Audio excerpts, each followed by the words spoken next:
All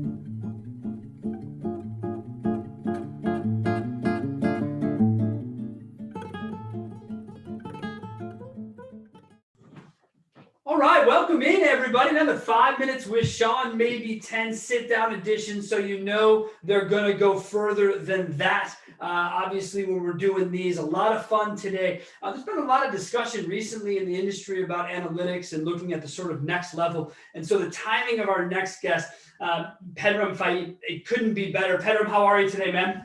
I'm doing great, Sean. How about yourself? I'm doing great. Thank you. You're with Tekion, that's correct? That's correct. And how long have you been there, bud? You know, it's crazy. I've what feels like an eternity is now just past my 2-year mark in January.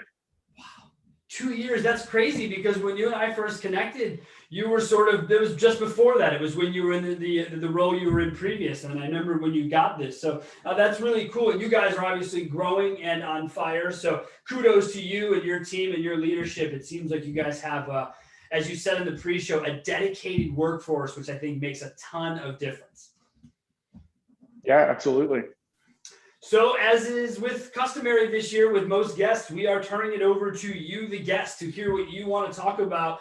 So Pedram, tell us, buddy, what is it that we're talking about today? Yeah, Sean, you know, I think that, look, analytics is front and center for everyone. I think data-driven decisioning has been in the forefront of any company beyond automotive, you know, inside automotive. So I think what's really incredible is that we've reached an era, look, as data continues to grow, it's no longer about size and quantity of data, it's about quality, right? It's about the outcomes that we create. And, you know, I had a really great saying when I was starting to get into analytics that, you know, one of the challenges with data is that a wealth of information creates a poverty of attention. And we saw this as a major challenge for a lot of our dealers. Myself personally, being in the retail automotive space for 15 years, 6 of those years as a general manager, I can't tell you how many spreadsheets that I built, how much data I consumed. But the reality is that it wasn't about the size of information. It was about being able to drive actionable outcomes, right, with information. And I found that when we compressed the information down, we were able to do a significantly better job. And now being on the other side of it from a partner perspective to our dealers, I think one thing that I'm very sensitive to is, look, complexity sells well. You know, when we have vendors that got on calls with us and showed us the 50 reports, 100 reports, and the different things that you can do, it was awesome in demo. But the reality was when it got into our dealers' hands, it didn't really do much. All it was a really nice screensaver, really, for the most part. And so the reality is simplicity is what drives the results. And so what I'm really proud of with this team is, I think one of the biggest challenges is, in order to get to simplicity, there's a tremendous amount of fragmented information throughout the business, right? I mean, you think about today, the reality of running a dealership. I joked, right? I said, look, I missed the car business by a cool 20 years. 20 years ago as a general manager, you know, your measurements of KPIs were very straightforward. You looked at the statement once a month. You went and had drinks with the advertising team, right? Whether it was radio or TV, and you talked about some script that you were going to pump out, and that was it, right? Maybe a radio rep, maybe a local, like a news rep, right, for your one-liner and your ads, your ad placement. Oh yeah, totally. So I think today it's certainly gotten much more complex than that, right? I think that the vast amount of digital information that's available, e-commerce analytics, now of course with, you know, getting into the digital retailing part of the world, right?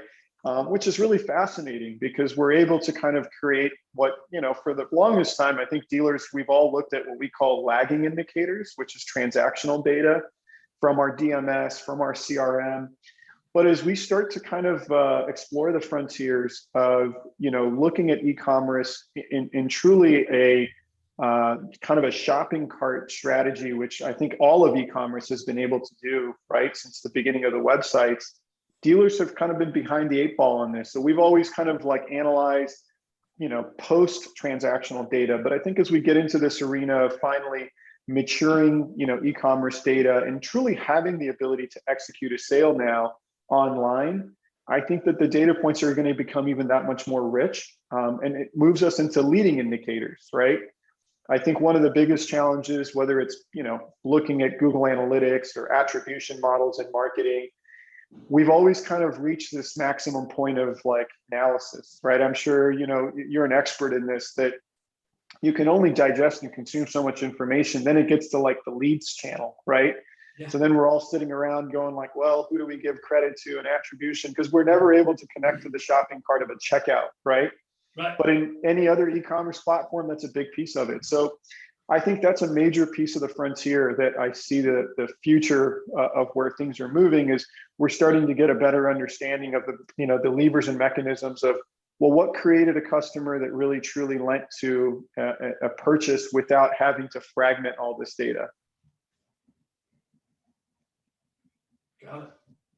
So to really sum that up, your approach here is more about what do we do with, is it more what we do with the data or how it's fragmented and how you can put the story together? I mean, because as my business partner has always said here, as a culture, we are great at harvesting data. We can harvest with the best of them, but ask someone to do something with it, people kind of go, well, that's not really my thing. I kind of collect the data, I aggregate, but I don't act on it. And really, as you were talking, a lot of what you're talking about is really why we created our company, because we just wanted to simplify all your marketing, right?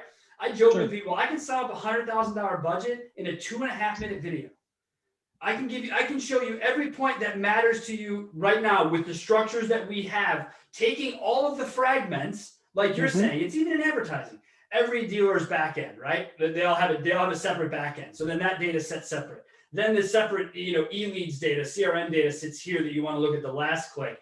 And so, yeah, dude, if you're talking about trying to connect the last click and the first click in a legitimate way, right? Not in a who gets credit, because frankly, I don't give a shit.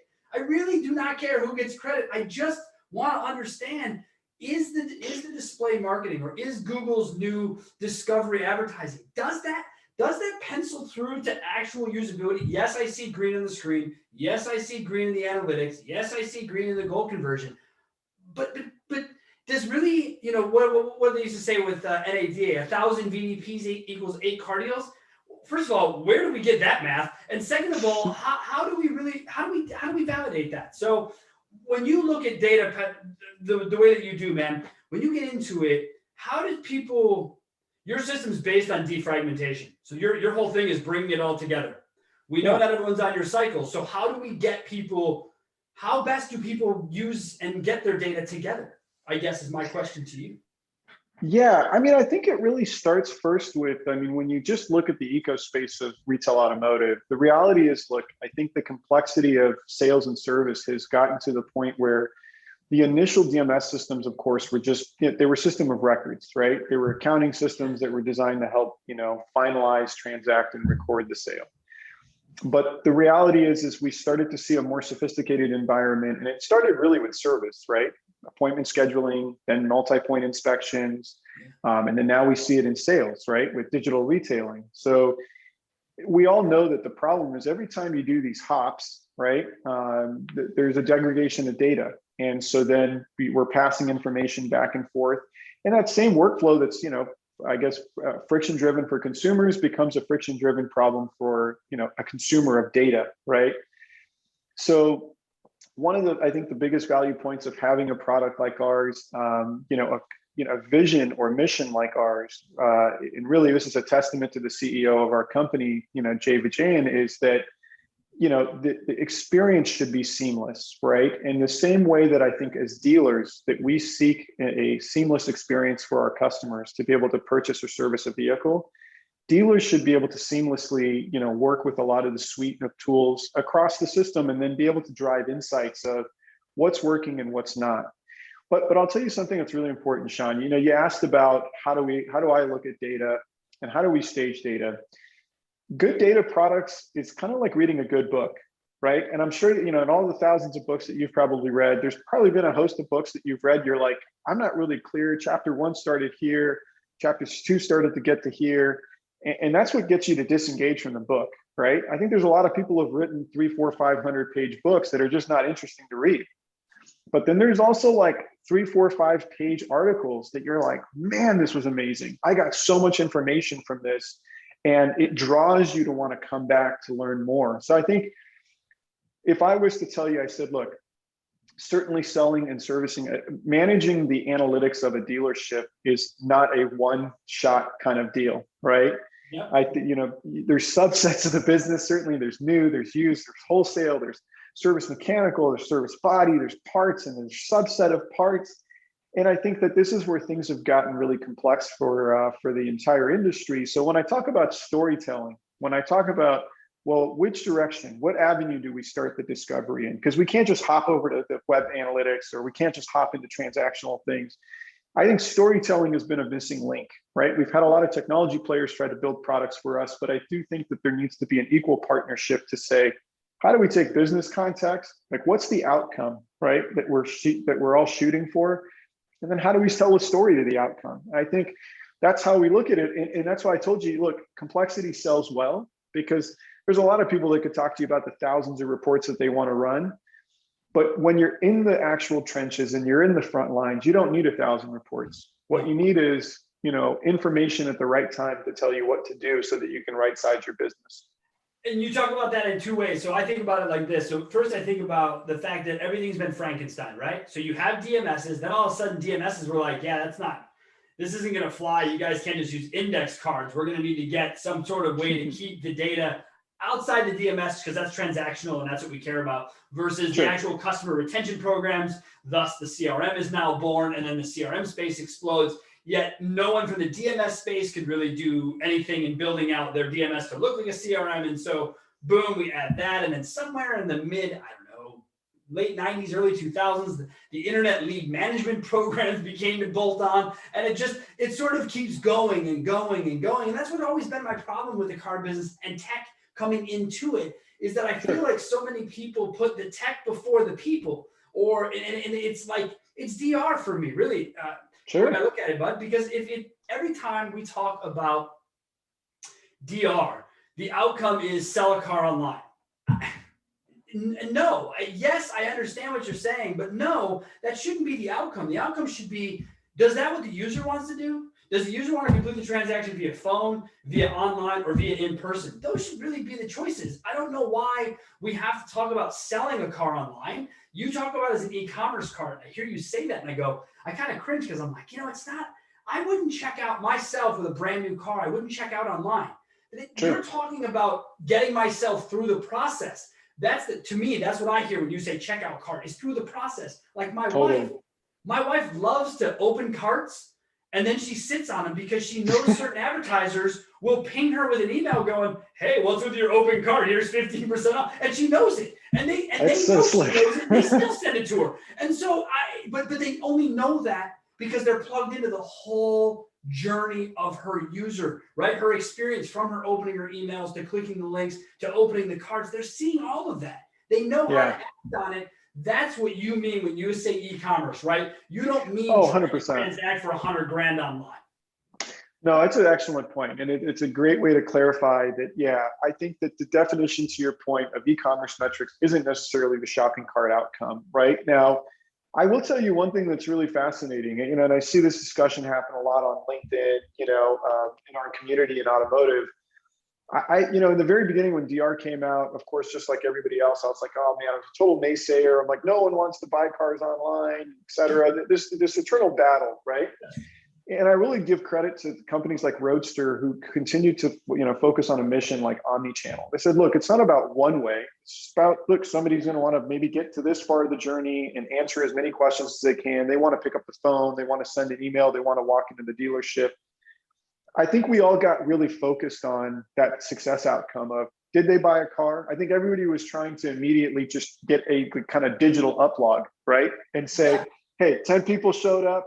We wrote up 5 of them. Did we sell the 5, or why didn't we sell the 5? Look, dude, I missed the 2-foot book, all right? I don't know who doesn't. I mean, walk to my office in the morning and be able to page through the previous day. Exactly.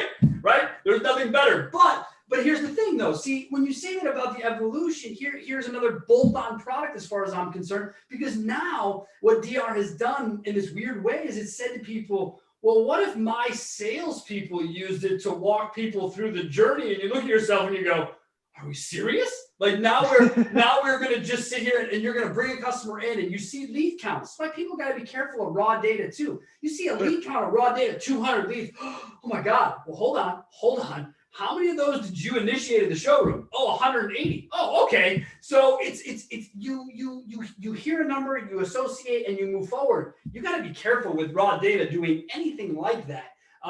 So how do you warn against, or how do you help people see that now with all of the data they're forced with? I get your system is different, but again, we all can't be with you yet. We're working to get everyone in the industry with you, but not yet. Sure. How do dealers who aren't positioned, how did you do it when you did it? It's an excellent question, Sean. I think the simplicity is the best thing I recommend is, first of all, you start with processes. That's not really about the data. It's really about the process. And I think that there's numerous people I think that talk about, a friction-led experience, right? Like, what's the point of measuring all this if it took 15 clicks just to understand what a monthly payment is on a car, or you can't get anybody to pick up the phone at a dealership, right? Or, you don't have pictures on the website. I mean, I think if you work your way backwards, and what I was getting ready to tell you is, the reality is that in the world that we're in today, the instant accessibility of information is not something that dealers are in control of anymore, right? I mean, the reality is the behavior of whether it's Amazon or Uber or DoorDash or any of these services now, that I can summon things within seconds, right? But yet the challenge that I think that we've all fought is, we're trying to preserve an experience. Like, I always thought it was crazy, 15-minute response time. Could you imagine if you went to check out today with any other, company that you wish to buy something, and they said, not only are we going to benchmark 15 minutes to respond to you, but then we're going to measure to see how well we close against the number of inquiries, and then be thrilled with a 15% conversion rate. Like, I think when you start to really so when you talk about the data, I always looked at it the other way. I said, look, I'm more interested in the other 85% of the people that what did we create a friction point to, that we couldn't understand how to be able to give information to people. But so that's when I was driving the business in the stores, I was extremely focused on experience, because experience is also something that you can't just go ahead and buy a widget for. And it really requires a full, well thought through plan. And what I focused on was the experience that I wanted. That if I wanted to get a monthly payment on a vehicle, regardless of whether I was ready to buy the car within the next hour, a week, a month, or 6 months, the accessibility of information and the experience of trying to relate to the customer was really important. And I think some of the best operators today, when you look at their business models, they're not tracking data because of the fact that they found some KPI, going to all these different forums to say, this is what we're going to measure. They establish their success principles by saying, what do we expect from our customers? Define that experience, and then they measure the experience, right? Yep. I think that's the best thing that I would suggest. And that really, it's not a technology war. And then that's what we're saying, right? Is it's about, we've jumped the shark with technology, right? We've already seen it all. I would be surprised if in the next 5 years, you and I were like, wow, I never thought we could do that with the car business, because I feel like you're pretty much, you're there. If you're talking about transactioning online, then you're pretty much there and people do it. So fine. But you said an interesting point. The 15-minute, the response time metric has always been a serious pain point for me, because I never understood where it came from. I mean, I know where it comes from. Thank you, OEMs, for putting your nose where it doesn't belong. But here we are. It's part of the relationship. We all get that. But the 15-minute, I didn't care. I would have people come to me all the time. Sean, your response time is 40 minutes. Yeah, look at my close rate. Look at how, because in 40 minutes, they're going to get every answer to the question. Not an email in 12 minutes that says, I'll get back to you in 20 just to stop your clock, or some useless mechanism that was put in place. And honestly, I recently had my deck damaged, destroyed by a storm. So I got to get a new one. I started shopping for one. The average response time written on these people's websites was 48 hours. I'm going to end up spending pretty close to the cost of a new Hyundai to replace my deck and sunroom area, right? And now I'm okay with that. 48 hours. Like, everyone said it. Everyone set the same standard within the business. I shop 10 different people. I'm okay with that. Yet No one delivered. They all delivered in 24 hours or whatever, right? But I was set up for 48. So how do you overcome, how do you put quality over quantity or speed? Is there a balance? Because I hear a lot of people talking about, oh, get the transaction fast.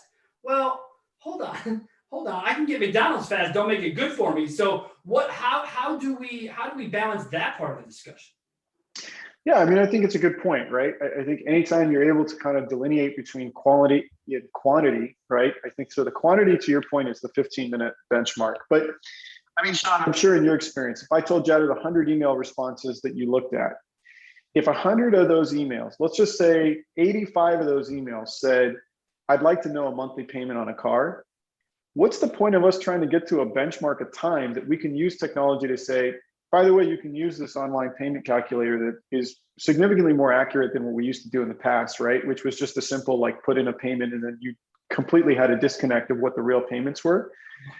So what that does is it really, I think when you look at throughput and you say, when I told you, you start back with an experience, it would require you to look at the quality to say, out of the 100 emails that we're trying to get this 15-minute, 5-minute, I don't care what your response time target is, but to your point, you make an excellent point of what are our customers asking repetitively? And what can we do to potentially expedite that? Because if I did this every time with Amazon and I said, hey, I'm trying to figure out what the price is, and it said, well, the guy's going to contact you and tell you what the TV is. I mean, like, I'm pretty sure Amazon would be bankrupt overnight, right? So. Right. And Amazon works with partners all over the world. It's not like it's just one warehouse that Amazon owns. Anyone who knows the Amazon structure knows it actually relies on a lot of people in local areas doing purchasing in mass scale and being a part of the whole input. But they do that by plugging into the same system, right? It's not like Amazon has 4 systems 3 other people have to log into. You all log into the same place and you work from the same place.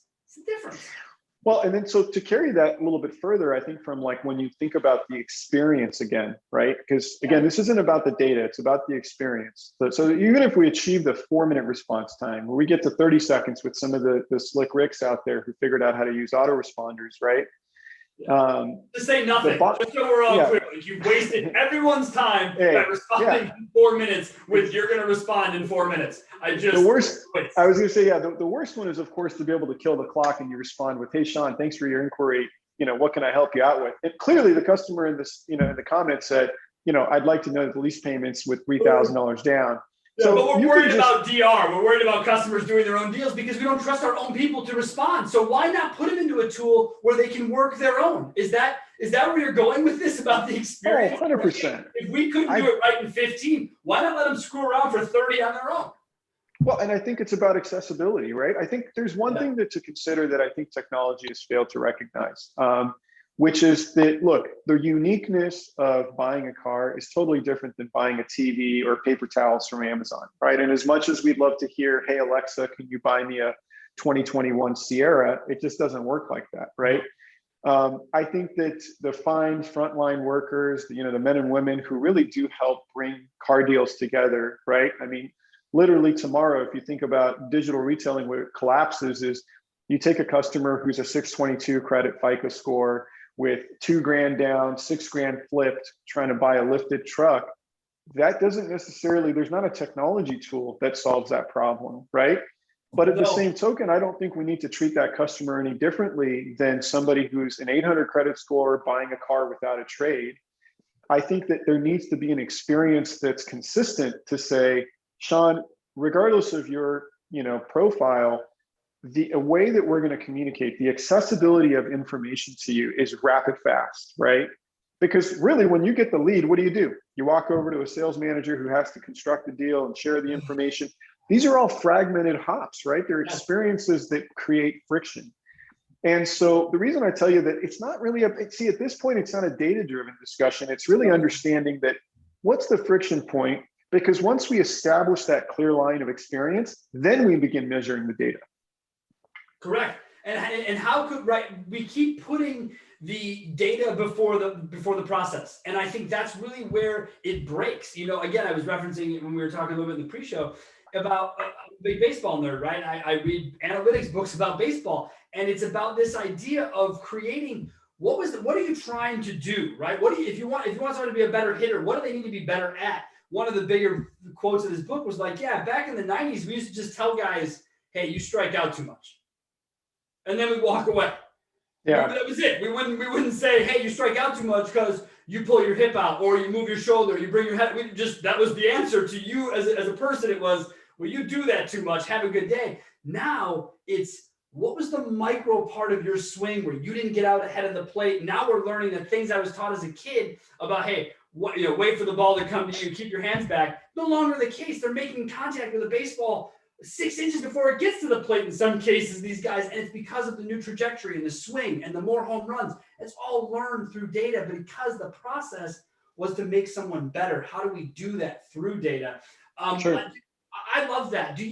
When you were in your position, did you train through data as well? Was that looking at individual people metrics, or did you train on the whole sort of, normal kind of cart and process horse that we all kind of run down?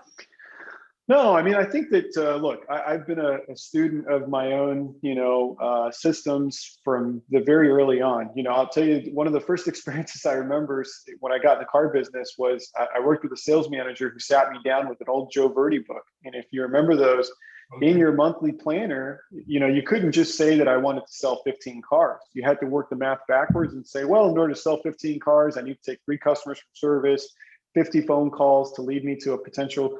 And that really stuck with me. I thought, like, how many people do they, show up to work and say, well, I want to sell 15 cars? Well, it's no different than going to the gym. You don't say, well, I want to run a 6-minute mile, right? I think a lot of people have this vision of what the ultimate goal is, but they struggle with the planning. So when I was in the role, in any of the leadership roles that I served, I found the data to be more of a coaching tool, to your point. And I used to tell people, I said, listen, if LeBron James gets to step to the sideline and have assistant coaches tell him through the stats what to do, I'm pretty sure that the rest of us should probably kill our ego and listen to each other about what to do. Because if that man is truly one of the best players in the NBA and is egoless enough to look at the stats to figure out what to do to make him better, I think the rest of us can take that as well. So my approach to helping teams achieve their goals was breaking down goals. And that really, I think one of the very first things you saw in the product that I launched when I left the retail automotive space, and the success that I saw was, I exploited that in regards to like new car inventory planning. I would never tell anyone we're going to sell 200 new cars this month, because the reality was Ford doesn't build the Ford, right? We needed to understand, like, well, okay, if we want to get to 200, how are we going to get there? Right. And that planning paid dividends to not only from an operational efficiency perspective, a marketing efficiency perspective, but it also helped the team understand when we're behind, there's a clear vision of what to do to be able to get to your goal.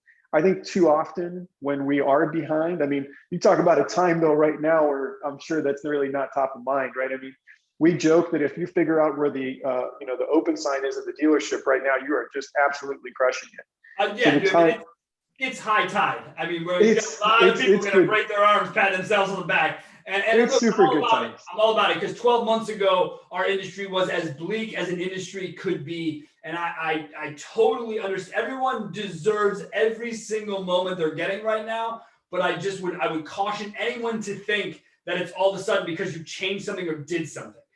This is an economic wave of humans doing what humans want to do. I made the joke earlier on somebody's show that, hey, look, as Americans, if we feel like we can spend ourselves out of depression, we will do it. And we're doing it. And we're doing it in record numbers through stock markets. Every move that's being made is all about it. House prices, you name it, right? But you said something that I want to go back to. You said planning. And I think that's where it all gets lost, because I think it's planning, I think it's process, then I think it's data. And I think too many people flip that and say, well, how can data influence my decision to influence my planning?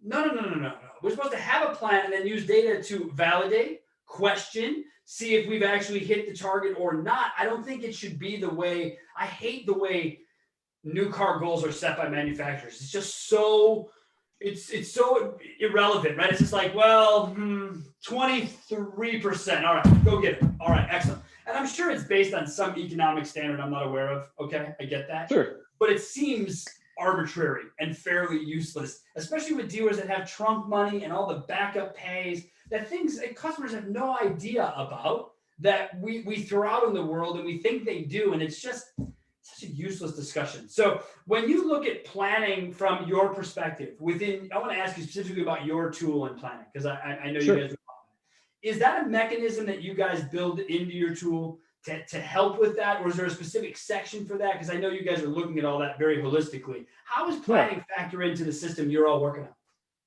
Yeah, no, I think planning is a major piece of the puzzle. And it's probably, quite honestly, one of the major reasons that dealers have to rely on external sources beyond their DMS, right? So I'm sure tons of dealers out there have thousands of spreadsheets that they kind of insert their business context to, right? Which is their objectives, their forecasts. The challenge, though, I do think that certainly how do we influence that is staging your information it's an effort by itself, right? I think it's one thing for some dealers who have the appetite so that constantly you're slicing and dicing data. But look, the reality is car dealers by nature are probably one of the most resilient and resourceful group of individuals that I've ever met. But I would definitely say I don't necessarily think that they need to be experts in data, right? That there is certainly this misconception that you have to be a data driver. And I think that you got to be a good businessman or woman to understand the fundamentals of your business. And then you have to rely on others to help present the data to you. And in our case, we have a host of features inside of our system, whether it helps with planning and budgets and expenses and sales and gross. And I think one of the things that we do very well is not only do we recognize historical context, right? Because certainly historical performance is important. But as I was telling you earlier, what's really fascinating is when you connect it with also leading indicators. And it's not just you can't just slice it in one way. You can't say, hey, last year we sold 100 cars, this year we want to sell 110 for a 10% increase. Yeah. There's a lot of influencing components to it. And certainly without divulging too much, right? We do some really neat things that really separates us from the rest of the pack that I would tell you, our dealer partners really value, because they're like, we've never been able to plan this way. And in most cases, they'll even tell us for even some of the advanced players who have budgeting tools in place, they're really impressed with the way that we articulated their planning, because they're like, you influence our planning with data points that we never even took into consideration. And I've got to imagine that even more, and maybe not admittedly, right, but even more so people using your tools to now forecast. You and I use that word we're like, yeah, of course, obviously people forecast. No, that's not obvious. I talk to hundreds of people across the country who, when I bring the word forecast to their dealership, are like, well, what the OEM tell me to sell? It's like, well, who cares? What does that have to do with what I just asked you? And that's part of it, right? There is no pre-planning. It's let's just do more next year. Let's just do more next year. And again, to your point, I want to sell 110 from 100. I want 10%. Well, okay, of the 100, how many of those were new? How many of those were used? Where do we want to get the uptick in new? Well, we have the units to support it. Supply chain jacked up. Uses at an all-time high. I think there's just too many factors that people just sort of, it's just, I call it dealer math, which dealer math is whatever the fuck they want it to be, whenever they want it to be it. And I've got no problem with it. I've been a dealer, so I've had my own math. I get it. But today, there's just so much available to you to help you make better decisions. And you also said historical data, man. How many times do you run into these integrations where they've already gone to their third CRM? Imagine how much has been lost in the data transfer. I tell people all the time, don't take this lightly. Don't tell me you're going to shop contracts every 36 months. Like, please, you're going to find a longer term partner than that. What is someone, is there anything that can be done there after the fact on that? I mean, when someone, the data's gone, right? I'm not missing something here once in these transfers. No, it's an excellent point, Sean. I mean, look, I think that data integrity, right, is certainly absolutely paramount in any type of reporting or analytics suite, right? And what I'm really proud of is how well we're able to successfully migrate information from one system to another. Now, the reality is, unfortunately, looking at it from a dealer lens, if you've really never had an output screen for you to really be a good data custodian, then the reason I think dealers have struggled with managing their databases so well is because the system of records have really not ever had any checks and balances for them to manage those. And so there certainly has been, I think everybody, if they were to pull a marketing, a customer record for marketing purposes, I saw a post on LinkedIn the other day that says the average is about 35% of those records are meaningless, worthless data, whether they're duplicate entries, don't have phone numbers, no affiliation with the dealership. And so when you think about that 35%, not only in additional, marketing expenditures, but the bottom line is that when it's time to really, we talk a lot about machine learning and AI and what it could really do for your business. ML models really are dependent on data integrity. And so if the future of dealers, visions, or anyone's business is around how can we really get into the predictive and prescriptive behaviors of my consumers, I think that there's probably never been a better time today than becoming a better data custodian. But again, you have to there's got to be a reason for it, right? And I think in today's systems, we don't really see the need for it because they don't have the output to measure it. But I think that you make an excellent point. Yeah, data, you got to be a good data custodian, of course. And that's what we always, again, that's what we harp on. That's what we created our business for. We don't sell marketing. We simply help you understand the data you're already paying for. And in recent years, we've taken that and we've tied together CRM reports, right? So you just try to take last click and first click and put together a meaningful story. This is the way you started our conversation. I think it speaks to something.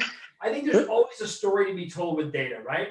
And I think that when you have a narrative, that's what clouds the data story. You need to try and find as independent a view of the data as possible. Whether that's your own narrative as a dealer, you say that I want to see this, this is what I'm going to look for. If you twist it and you look far enough into it, you might just find it. But if you go in saying, look, I'm not looking for anything, I just want to have an idea of what it says and how I can utilize it, I think it makes it easier. But on the flip side, I always tell people this, if you're going to go into places like data, Google Analytics or into your data, don't go by yourself. Bring somebody with you, have a Sherpa, have someone you can rely on that once you get lost in a rabbit hole of data where there's no coming back from it, you're just like, why was I here? It's happening to me a lot with G4 Analytics where I'm on like a 6th page and I'm like, why, how did I get here? What is the point of being so deep into this? And it's because I wasn't taking notes. I don't really have a Sherpa. My wife is fast asleep by the time I get into some serious data rabbit holes. So I got to do a better job with the pen and paper to be like, all right, this is why we're here. Circle it so we don't forget.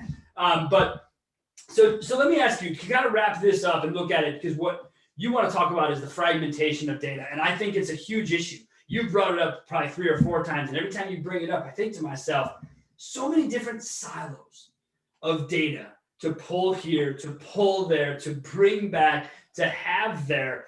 What would you say a hierarchy of focus should be? Because you've mentioned a couple times about, where do I have my note here? Basically about staging.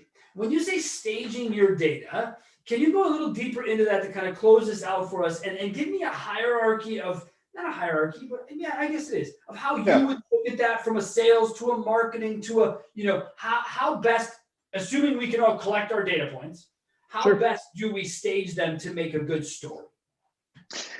Yeah, I think it really starts with when you think about the best way to look at this, it's kind of like, no different, like, for example, the reverse funnel pyramid, right? That you start with a very high level headlines, like at the very top, what are the biggest things? And look, whether you're running a car dealership or an ice cream shop, you're doing it for the sake of the income, right? Profit and loss.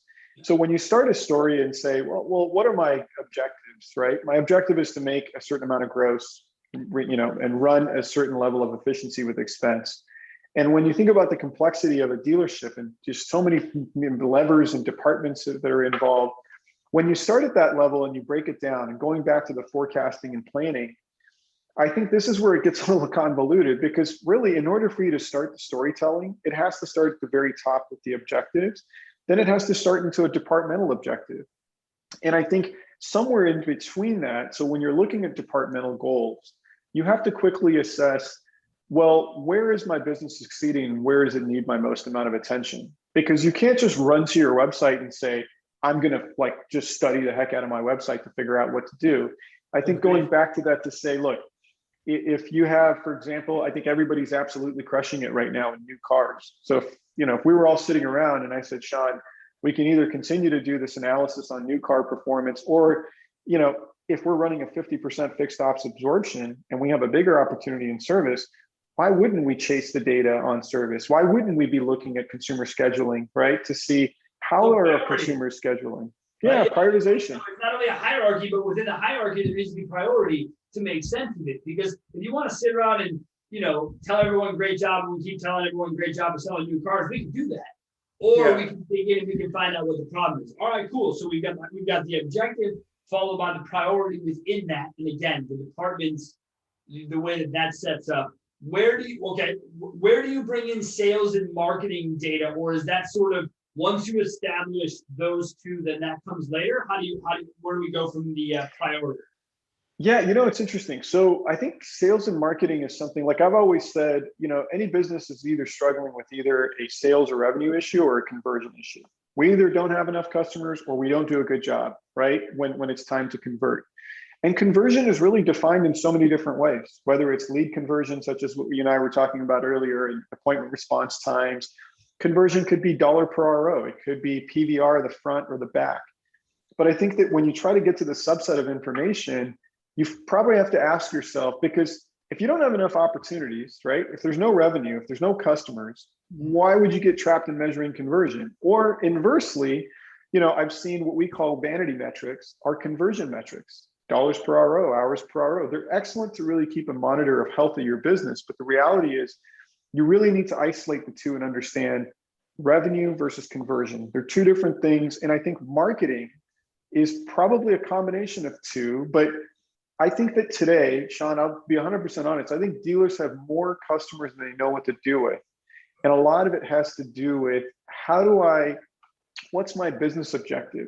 Do I understand what my customer life cycles are? Do I know what my retention rate of customers are? Because, I think what we've been led down to believe is that if we continuously just measure, conversion values that we don't understand, going very back to the beginning of the conversation, I said, you really need to establish your benchmarks to say, what are my definitions of success? And I work with some incredible dealers who define customer lifetime value as success. I have really good dealer partners who define employee tenure as success. Yes. And you would never see these on the financial statement in a sense that, beyond static data that shows the employee count, but I think that these are influencers. So it's a very big discussion, and I wish I had kind of a fast and, quick response for you, but I think it starts at the very top, right? And then as you kind of watched, or maybe as the way I described for you, as you get to a departmental level, the next pieces of the puzzle is about revenue. It's about conversion. And then you're looking at influencers too, right? Am I having to acquire more customers? Am I struggling with, my staff? I think there's so much rich data there. Last time I checked, what was the industry average on employee retention rate, or the deferral rate was, the tenure was like 80 some odd percent of employees, right, in sales were turning over. Yeah. That really says something.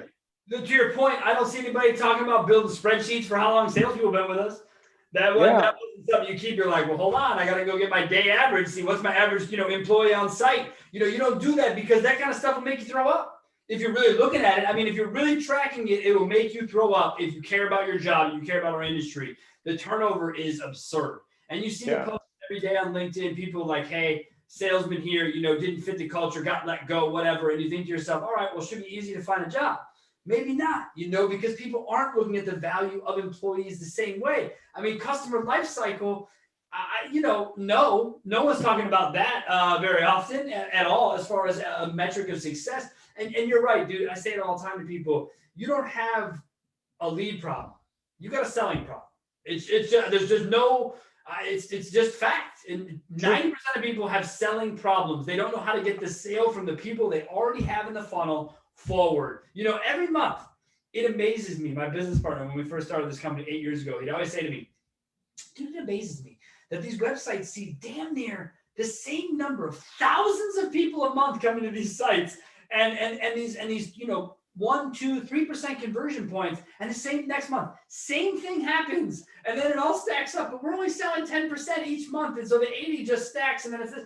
And I'd always say, dude, yeah, I know. That's why I always tell people, you don't need to worry about your marketing. Like my guy that I'm dealing with, I'm probably going to make a deal with for my deck.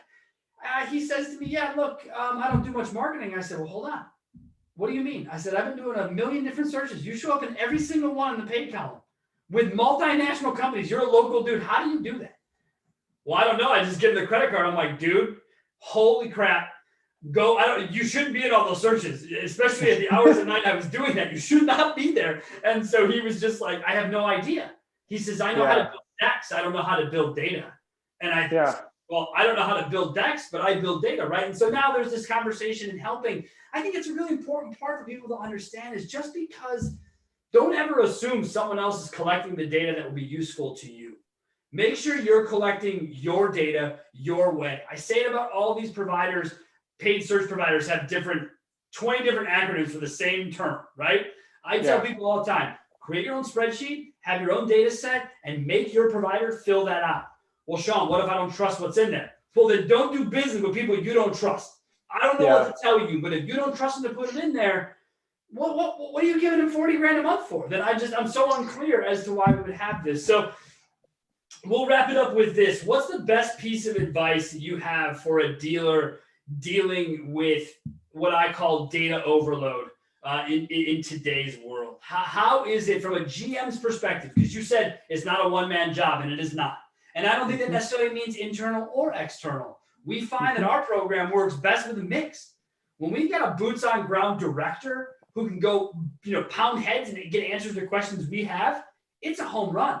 But they don't have time to chase down every vendor, every report, every GA account for a 10-store group. And they're one person. So what advice do you have for the overworked, overloaded data folks for when the high tide maybe slows a little and we've got some time to focus? What would you tell folks?